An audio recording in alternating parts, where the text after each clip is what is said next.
오늘 분석의 핵심은 최근 시장이 조정을 보이는 이유와 이 상황을 어떻게 해석해야 하는지에 대한 것입니다.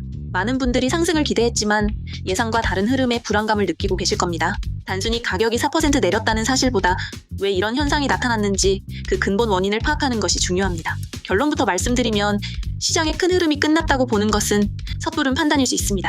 지금부터 그 이유를 데이터에 근거해서 하나씩 설명드리겠습니다.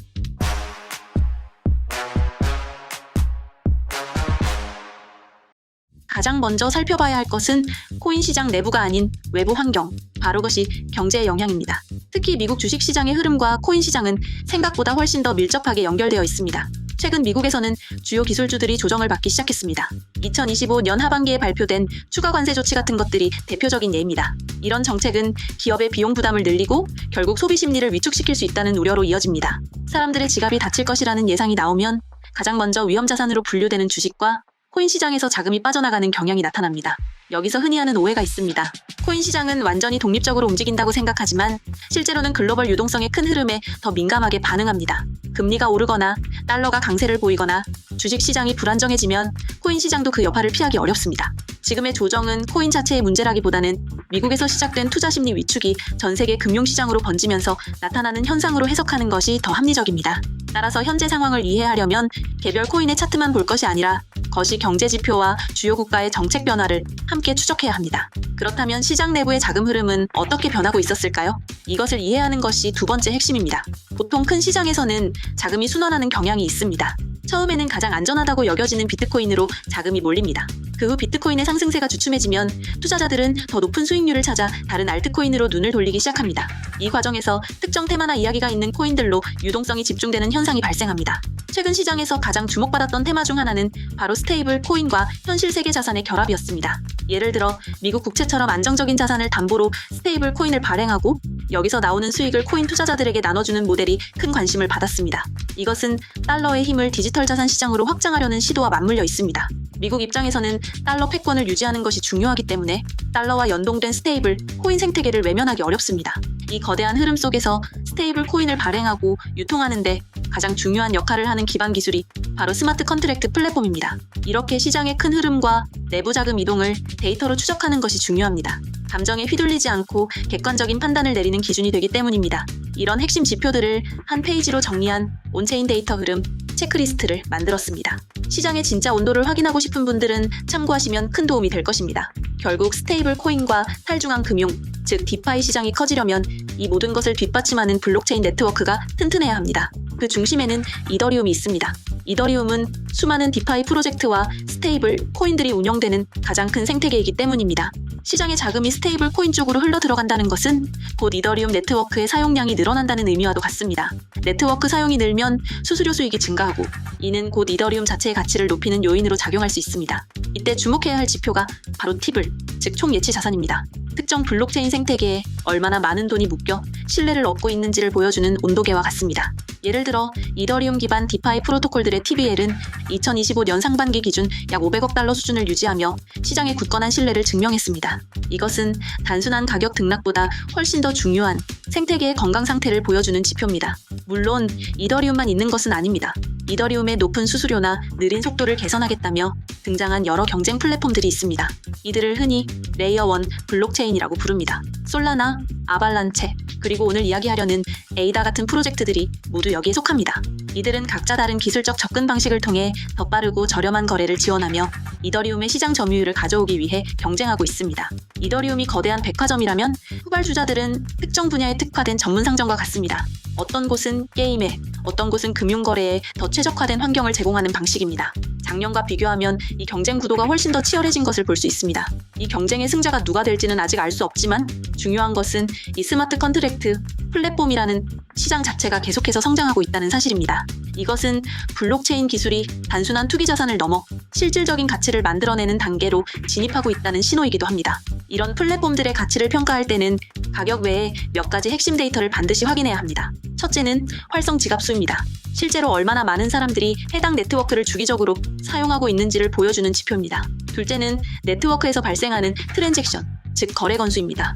아무리 기술이 좋아도 실제 사용량이 없다면 의미가 퇴색될 수밖에 없습니다. 마지막으로 개발자 활동입니다. 얼마나 많은 개발자가 이 생태계 위에서 새로운 서비스를 만들고 있는지, 코드는 얼마나 자주 업데이트되고 있는지를 통해 미래 성장 가능성을 엿볼 수 있습니다. 물론 이런 지표들이 미래의 성공을 보장하는 것은 아닙니다. 이것은 현재 상황에 대한 분석일 뿐 모든 투자에 대한 최종 책임은 본인에게 있습니다. 그렇다면 에이다는 이런 관점에서 현재 어떤 위치에 있을까요? 에이다는 다른 경쟁자들과는 조금 다른 길을 걸어왔습니다. 처음부터 빠르고 화려한 성과보다는 학술 연구에 기반한 느리고 신중한 개발 방식을 택했습니다. 이 때문에 다른 프로젝트들에 비해 개발 속도가 더디다는 비판을 받기도 했습니다. 하지만 동시에 이런 접근 방식이 네트워크의 안정성과 보안성을 높여 장기적으로는 더 큰 신뢰를 얻을 수 있다는 기대감도 함께 존재합니다. 최근 에이다 생태계의 온체인 데이터를 살펴보면 몇 가지 흥미로운 변화들이 관찰되기 시작했습니다. 단순히 가격이 내렸다고 해서 부정적으로만 볼 것이 아니라 그 이면에 있는 네트워크의 실제 활동성을 들여다보는 것이 중요합니다. 에이다의 온체인 데이터를 깊이 들여다보면 외부의 인식과 다른 흐름을 발견할 수 있습니다. 가장 먼저 눈에 띄는 것은 네트워크의 꾸준한 사용량 증가입니다. 2025년 상반기 데이터를 기준으로 에이다 네트워크의 일일 활성 지갑수는 평균 10만 개 이상을 꾸준히 유지하고 있습니다. 이것은 가격 변동과 무관하게 실제로 네트워크를 사용하는 고정적인 이용자층이 형성되고 있다는 긍정적인 신호입니다. 가격이 주춤할 때도 네트워크 본연의 활동이 멈추지 않는다는 것은 생태계가 자생력을 갖추기 시작했다는 의미로 해석될 수 있습니다. 많은 분들이 에이다를 느리고 답답한 코인으로 기억하지만 최근 온체인 데이터를 보면 실제 사용량은 꾸준히 늘고 있는 것을 확인할 수 있습니다. 이것은 외부의 인식과 내부의 실제 건강 상태가 다를 수 있다는 점을 보여주는 중요한 대목입니다. 특히 거래 수수료 측면에서 에이다는 뚜렷한 강점을 보입니다. 이더리움의 거래 수수료, 즉 가스비가 많게는 몇만 원에 달하는 것과 비교하면 에이다는 수백 원 수준으로 매우 저렴합니다. 이는 소액 결제나 다양한 탈중앙 애플리케이션, 즉 D앱의 사용 대중화에 훨씬 유리한 조건입니다. 생태계의 신뢰도를 보여주는 또 다른 지표는 스테이킹 비율입니다. 스테이킹이란 자신이 보유한 코인을 네트워크에 맡기고 그 대가로 보상을 받는 행위를 말합니다. 이는 네트워크의 보안을 유지하는 데 직접적으로 기여하는 활동입니다. 에이다는 전체 유통량의 약 65% 이상이 스테이킹에 참여하고 있는데 이는 다른 주요 프로젝트들과 비교해도 매우 높은 수치입니다. 높은 스테이킹 비율은 장기 보유자들이 많다는 의미이자 네트워크의 안정성과 미래 가치를 신뢰하는 투자자들이 그만큼 두텁다는 방증이기도 합니다. 보신 것처럼 가격 뒤에 숨겨진 온체인 지표와 생태계 발전 로드맵을 함께 봐야 프로젝트의 실제 가치를 가늠할 수 있습니다. 이런 분석은 단기적인 가격 흔들림에 일일비하지 않고 장기적인 관점을 유지하는 데 큰 힘이 됩니다. 주요 레이어 1 프로젝트들의 핵심 지표를 한눈에 비교할 수 있는 경쟁 L1 데이터 비교표를 저희 정보 공유방에서 제공하고 있습니다. 어떤 프로젝트가 실제로 더 많이 사용되고 있는지 직접 확인해보세요. 물론 투자 권유는 아닙니다. 물론 에이다에게 장밋빛 미래만 있는 것은 아닙니다. 반드시 짚고 넘어가야 할 위험 요인과 도전 과제들도 분명히 존재합니다. 가장 큰 리스크는 역시 치열한 경쟁 환경입니다. 앞서 말씀드렸듯이 레이어 1 블록체인 시장은 이미 수많은 경쟁자들로 가득합니다. 솔라나는 빠른 속도를 무기로 시장을 공략하고 있고 아발란체는 서브넷이라는 독자적인 기술로 기업들을 끌어들이고 있습니다. 이렇게 각자의 강점을 가진 프로젝트들이 시장 점유율을 뺏어오기 위해 치열하게 경쟁하는 상황에서 에이다의 신중하고 느린 개발 방식이 오히려 시장 선점의 기회를 놓치게 만드는 요인이 될 수도 있습니다. 두 번째는 생태계 확장의 문제입니다. 아무리 네트워크의 기술적 기반이 튼튼해도 그 위에서 사람들이 즐겨 찾는 인기 있는 서비스나 애플리케이션이 나오지 않는다면 무용지물이 될 수 있습니다. 현재 에이다의 디파이 생태계 TVL은 약 2억 달러 수준으로 수백억 달러 규모인 이더리움과 비교하면 아직 갈 길이 멉니다. 더 많은 유망한 프로젝트와 유능한 개발자들을 에이다 생태계로 끌어들이는 것이 앞으로의 성장의 가장 중요한 과제가 될 것입니다. 에이다 기반의 새로운 디파이 서비스를 이용할 때는 항상 공식 링크가 맞는지 2번, 3번 확인하는 습관이 중요합니다. 소액으로 먼저 테스트해보는 것도 좋은 방법입니다. 마지막으로 토크노믹스, 즉 코인의 경제 모델도 살펴봐야 합니다. 에이다의 총 발행량은 450억 개로 정해져 있지만 아직 시장에 풀리지 않은 물량이 남아 있습니다. 앞으로 시장에 공급될 물량, 즉 언락 일정을 확인하는 것은 매우 중요합니다. 특정 시점에 대규모 물량이 시장에 풀리면 단기적인 가격 하락 압력으로 작용할 수 있기 때문입니다.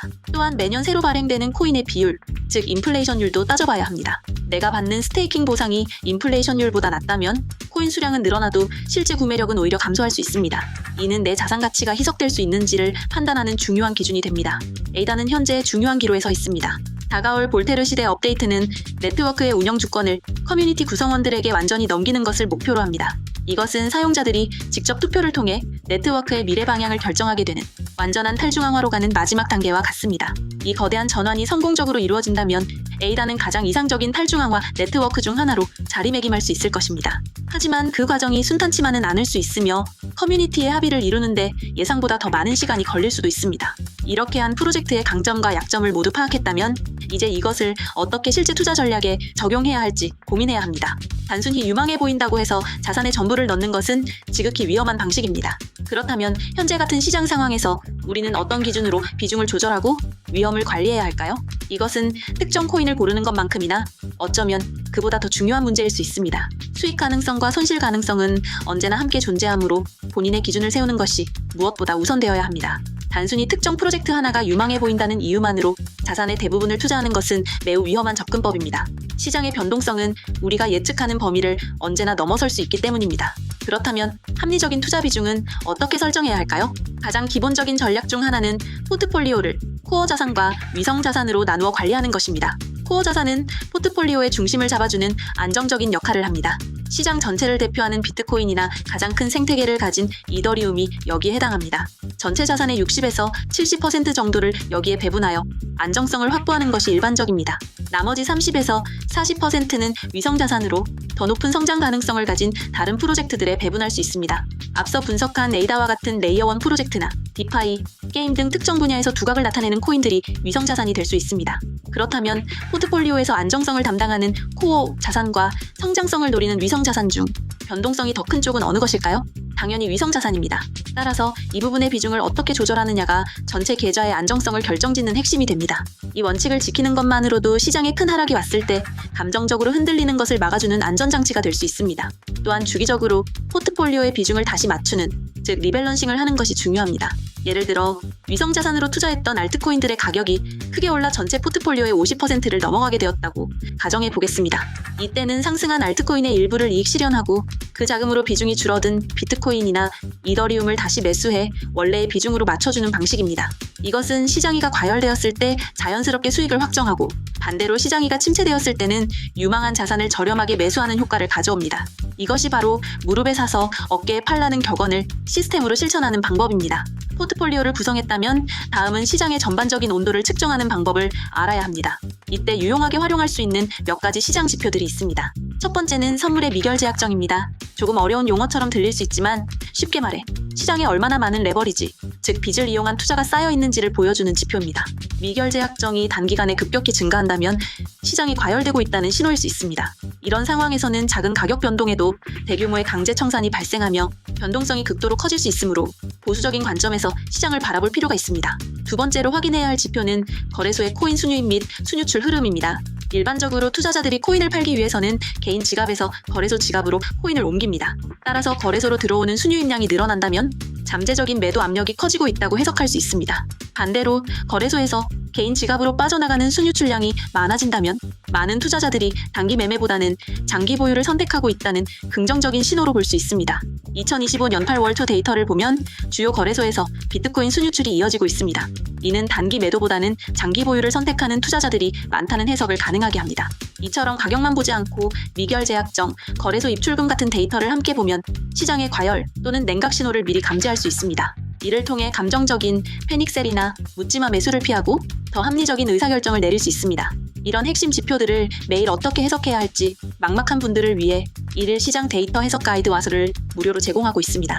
숫자를 보는 것을 넘어 그 의미를 이해하는 데 도움이 될 것입니다. 결국 중요한 것은 장기적인 관점과 자신만의 원칙을 지키는 것입니다.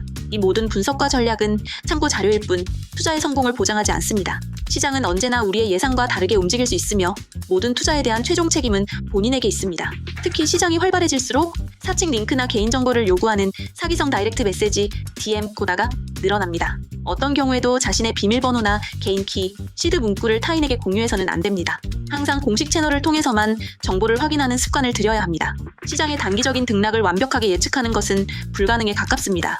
하지만 시장의 구조를 이해하고 데이터에 기반한 자신만의 투자 원칙을 세우고 위험을 관리하는 방법을 배운다면 적어도 시장의 큰 파도에 휩쓸려 나가는 일은 막을 수 있습니다. 결국 이 시장에서 꾸준히 살아남기 위해서는 단기적인 예측에 의존하기보다 자신이 이해한 원칙을 바탕으로 꾸준히 대응해 나가는 자세가 필요합니다.